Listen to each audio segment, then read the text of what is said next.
Michael Jackson, अधूरी धुन का सम्राट, शब्दों की भावनात्मक कहानी। वो 18 जून 2019 की सुबह थी।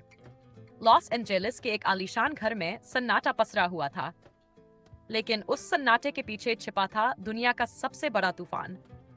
वही तूफान जिसने पूरी दुनिया से अचानक उसका सबसे प्यारा सितारा छीन लिया। Michael Jackson. बचपन की मासूम धुनें। 29 अगस्त 1958 को इंडियाना के छोटे से शहर गैरी में जन्मे माइकल एक साधारण परिवार से थे।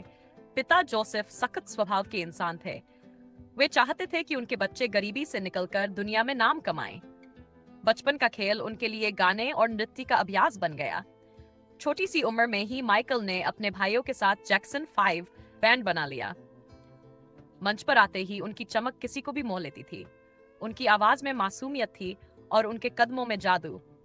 लोग कहते थे, ये बच्चा एक दिन पूरी दुनिया पर राज करेगा। शोहरत का समुंदर वह दिन आया जब माइकल अकेले गाने लगे। उनकी पहली बड़ी एल्बम आफ्टर ऑल हिट हुई, लेकिन असली धमाका 1982 में आया जब थ्रिलर रिलीज हुई। यह सिर्फ एक एल्बम नहीं थी, यह संगीत का क्रांतिकारी तूफान था। हर गली, हर शहर, हर देश में थ्रिलर गूंज रहा था। टीवी स्क्रीन पर माइकल का नृत्य देखकर बच्चे तक मून वॉक करने लगे। दुनिया ने उन्हें नाम दिया किंग ऑफ पॉप। तन्हाई की दीवारें, लेकिन जितना बड़ा नाम उतना बड़ा अकेलापन। माइकल के चारों तरफ भीड़ थी, मगर अंदर से वे बहुत अकेले थे। लगातार शोहरत, मीडिया की चमक दमक और अफवाहों ने उन्हें तोड़ना शुरू कर दिया। उनकी त्वचा का रंग बदलने लगा। ये एक बीमारी विटिलिगो थी, लेकिन लोगों ने कहा कि माइकल गोरे बनने के लिए ऑपरेशन करा रहे हैं। आलोचनाओं और तानों के बीच वे मुस्कुराते जरूर रहे, मगर भीतर का दर्द कोई नहीं जान पाया। नींद की तलाश। माइकल अपने काम में इतने परफेक्ट थे कि उन्हें नींद ही नहीं आती थी। वे घंटों रिहर्सल करते, फिर डॉक्टर से दवाइयां मांगते। कहते हैं कि उन्हें महफूज साल तक जीने की ख्वाहिश थी। वे बार बार कहते, मुझे जीना है, मेरे पास अभी बहुत काम है। लेकिन तकदीर को शायद कुछ और ही मंजूर था। मौत की सुबह, 25 जून 2009 की सुबह, माइकल अपने कमरे में थे। अगले महीने उनका बड़ा टूर दिस इज इट शुरू होना था। फैंस टिकट खरीद चुके थे। दुनिया फिर से उनके जादू की गवाह बनने को तैयार थी। लेकिन उस दिन नींद उनके पास नहीं आई।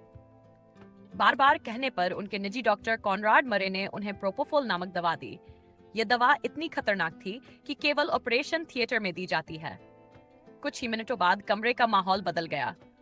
किंग ऑफ पॉप का दिल धड़कना बंद हो चुका था। जब तक एम्बुलेंस आई, दुनिया का सबसे बड़ा सितारा हमेशा के लिए बुझ चुका था। दुनिया का रोना जैसे ही खबर आई, माइकल जैक्सन अब नहीं रहे। पूरी दुनिया स्तब्ध रह गई। न्यूयॉर्क की सड़कों पर लोग रोने लगे। लंदन में लोग एक दूसरे को गले लगाकर सिसक रहे थे।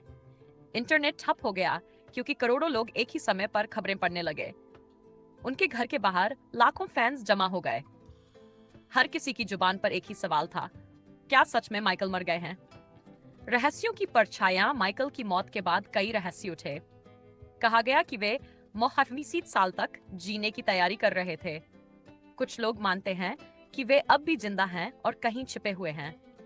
उनके डॉक्टर को अदालत ने दोषी ठहराया, लेकिन फैंस का मानना था कि साजिश और गहरी थी। विरासत। आज माइकल जैक्सन भले ही इस दुनिया में नहीं है, लेकिन उनका संगीत, उनका नृत्य और उनका अंदाज अमर है। उनके गाने आज भी सुनकर लगता है जैसे वे यहीं कहीं मौजूद हों। थ्रिलर आज भी दुनिया का सबसे ज्यादा बिकने वाला एल्बम है। माइकल की कहानी हमें यह सिखाती है कि शोहरत चाहे कितनी भी बड़ी क्यों न हो, इंसान भीतर से नाजुक ही रहता है। आखिरी धुन। कहा जाता है कि मौत से एक रात पहले माइकल ने अपने बच्चों से कहा था, मैं जल्द ही तुम्हें सबसे बड़ा शो दिखाने वाला हूं। शायद वह शो कभी शुरू न हो सका, लेकिन दुनिया जानती है कि उनका हर गाना, हर कदम, हर मुस्कान उस अधूरी धुन का हिस्सा है जो हमेशा जिंदा रहेगी।